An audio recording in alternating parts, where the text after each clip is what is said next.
Lionel মেসির সফর বিশ্ব দরবারে মাথা হেট করে দিল কলকাতার। লণ্ডভণ্ড হলো শহরের বৃহত্তম ফুটবল স্টেডিয়াম যুব ভারতী ক্রীড়াঙ্গন। কাতারে কাতারে ভিড়।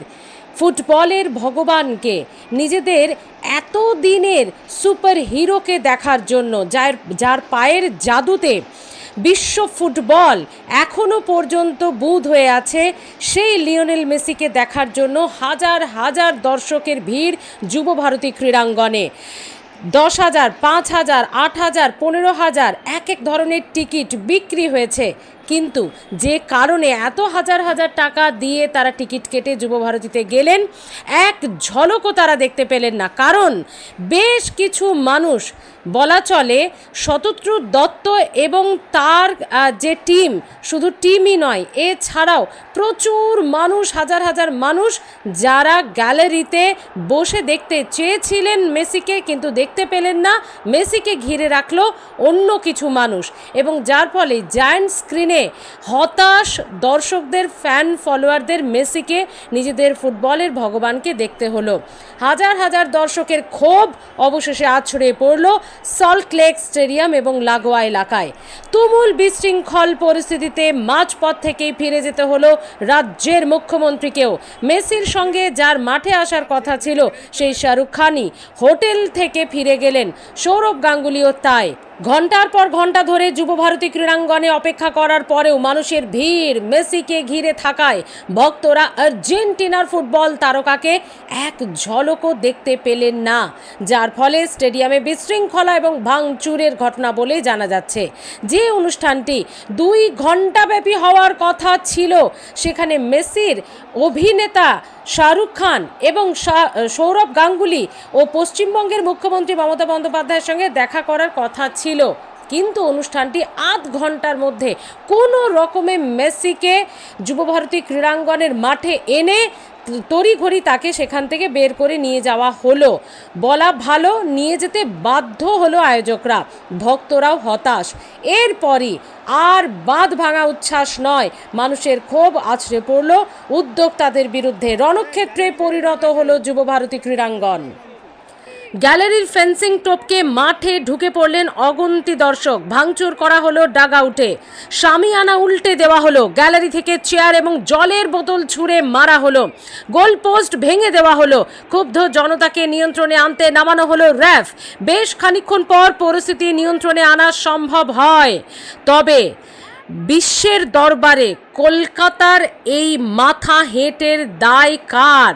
আয়োজকরা কি ঠিকমতো আয়োজনের ব্যবস্থা আগে থেকেই করতে পারেননি, নাকি অন্য কোনো চাপ শেষ পর্যন্ত সামলানো গেল না?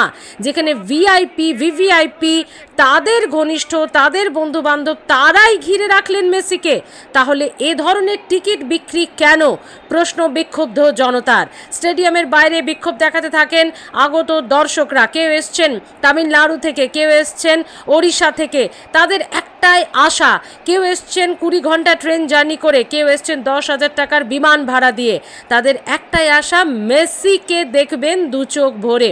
তারা জানতেন তারা সেলফি তুলতে পারবেন না, তারা ছুঁয়ে দেখতে পারবেন না, তারা সে আশাও করেননি। শুধু গ্যালারিতে বসে থেকেই মাঠে একটু হাঁটবেন মেসি, তাদের দিকে হাত নাড়াবেন, ব্যাস এটুকুই ছিল তাদের স্বপ্ন। যে স্বপ্নের জন্য 100, 200, 300 কিলোমিটার দূর দূরান্ত থেকে মেসির ভক্তরা ছুটে এসেছিল যুব ভারতী ক্রীড়াঙ্গনে। কিন্তু না, শেষ আশাটুকু তাদের পূর্ণ হলো না। পশ্চিমবঙ্গের মুখ্যমন্ত্রী মমতা বন্দ্যোপাধ্যায় সল্টলেক স্টেডিয়ামে লিওনেল মেসির অনুষ্ঠানে ঘটে যাওয়া বিশৃঙ্খলার জন্য মেসি এবং কলকাতায় তার ভক্তদের কাছে প্রকাশ্যে ক্ষমাও চেয়েছেন।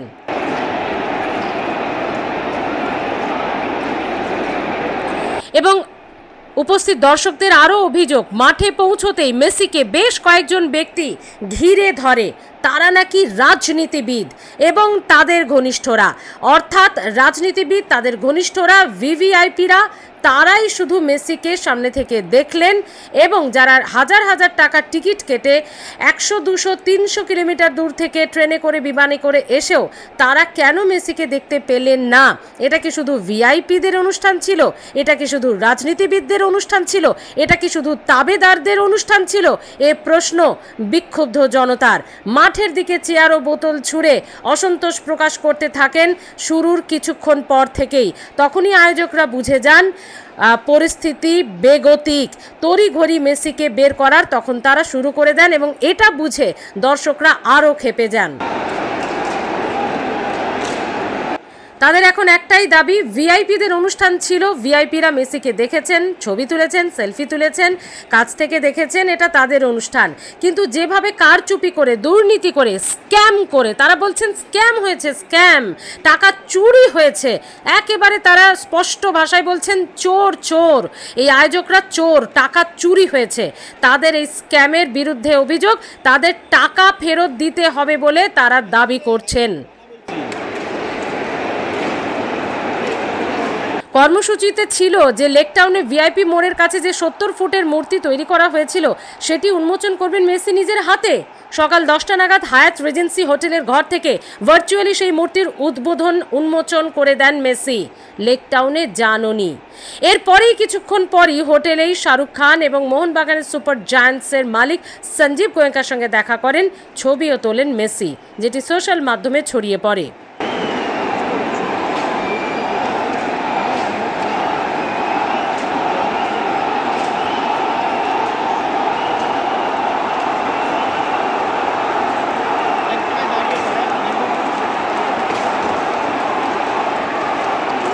কিন্তু প্রশ্ন একটাই, 2011-তে মেসি খেলতে এসেছিলেন এবং সেখানে প্রায় আধ ঘন্টা 1 ঘন্টা যতক্ষণ ধরে খেলা হয়েছে মানুষ মেসির খেলা দেখেছে।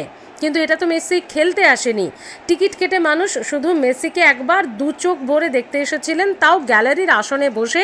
মেসি যখন মাঠে হাঁটবে তাকে কি সামনে রেখে একটু হাঁটানো যেতে পারতো না?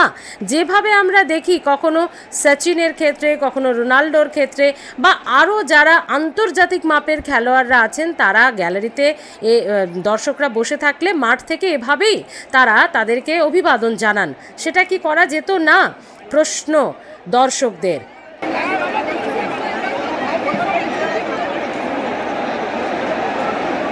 এখন আরও একটা প্রশ্ন যে লিওনেল মেসির সফরকে ঘিরে বিশ্বের দরবারে কলকাতার এই যে মাথা হেট হলো, তার দায় কার?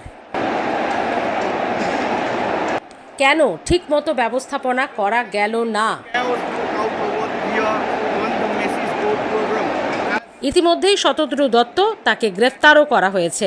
কিন্তু এই গ্রেফতারই তো শেষ নয়, এই প্রশ্নের উত্তর কিন্তু আরও অনেক গভীরে।